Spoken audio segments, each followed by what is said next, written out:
Hey guys, my name is David, and today we're going to be talking about tips to get you into the BYU advertising program.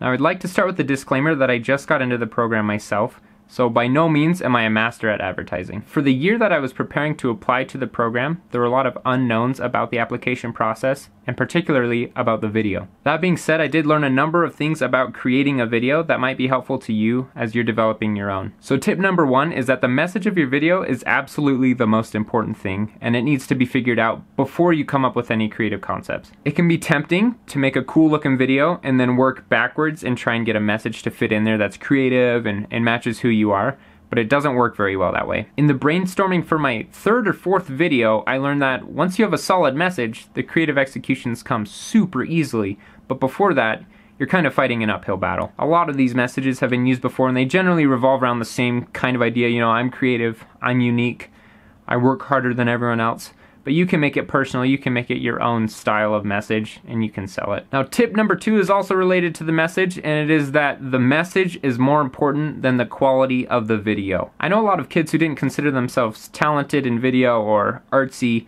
and so they were worried about the application process. Now don't get me wrong, being artsy and being good at videos does help you get into the program, but it is not even close to what's most important about your video. It can be cool to show off your editing skills, or that you have really nice camera equipment, but that's not what the program's looking for. What they're really looking for is creative ways to tell a message, and anyone can do that without good video skills. I've seen Doritos videos that looked like they were filmed on a phone, but they were funny and they had a strong, clear message.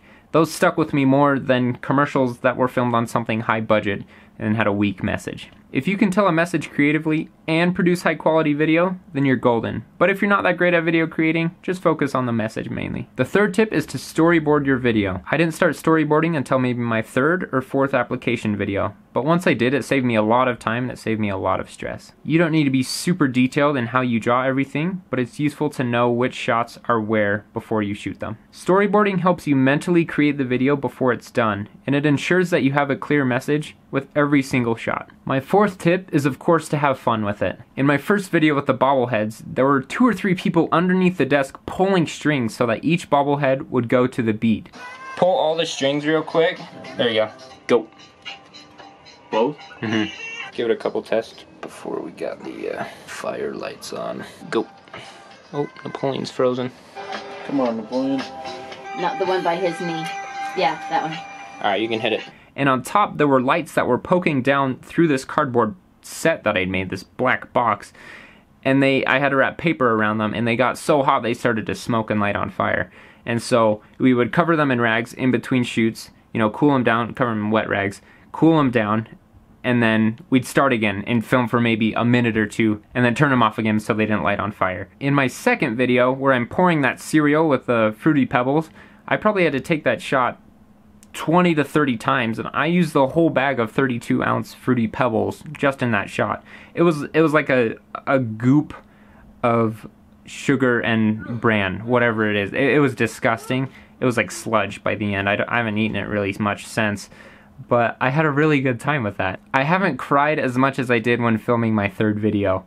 Now, it was helpful to have my brother there. He was behind the camera trying not to laugh. This is freaking awesome. No. I don't want this.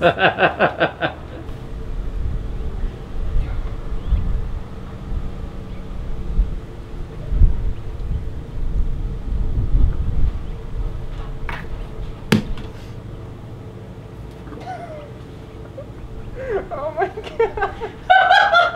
Oh, I'm gonna pee myself. That went everywhere. Can I pick up where I was? I haven't moved much. Yeah.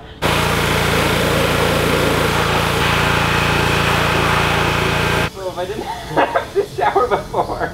How the freak did you do that without laughing? Now I'm going to inspect it.